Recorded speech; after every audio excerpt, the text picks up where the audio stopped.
वो कहते हैं ना कि अपना टाइम आएगा, तो ये बात सही है क्योंकि टाइम हर किसी का आता है, बट थोड़ा पेशेंस और धैर्य रखने की जरूरत होती है। जिस तरीके से पेशेंस रखा प्रशांत किशोर ने, क्योंकि 2025 की बिहार की विधानसभा इलेक्शन में जब उनकी पार्टी मैदान में उतरी थी तो उन्हें एक भी सीट नहीं मिल पाई थी।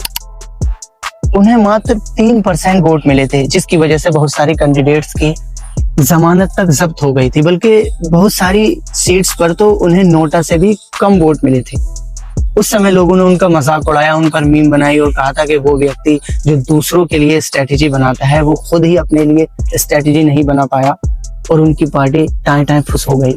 उस वक्त प्रशांत किशोर ने कहा था कि अभी मैं मरा नहीं हूँ, अभी नहीं मरा हूँ, जब मर जाऊंगा तो फिर लिखना, अभी मरा नहीं हूँ, अभी कहानी बाकी है। और उसे जिंदगी का सबूत उन्होंने बीजेपी के किले को भेद कर दिया। जिस सीट से वो अभी जीते हैं उस सीट को बीजेपी का गढ़ समझा जाता है और उस सीट पर बीजेपी के राष्ट्रीय अध्यक्ष नितिन नवीन लगातार 5 बार विधायक बन चुके हैं।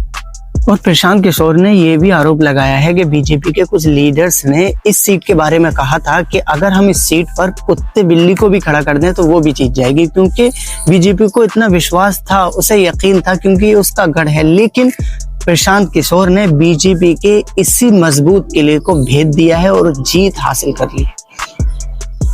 तो इससे एक बात तो पता चलती है कि राजनीति किसी की जागीर नहीं है, या इसे अपनी परमानेंट प्रॉपर्टी मत समझिए। ये तो भाई जनता का माइंड है और उसकी सोच है। जिधर जनता चाहे, जिसकी झोली में जीत डालना चाहे वो डाल सकती है। तो कभी भी पॉलिटिक्स को अपनी परमानेंट जागीर मत समझो।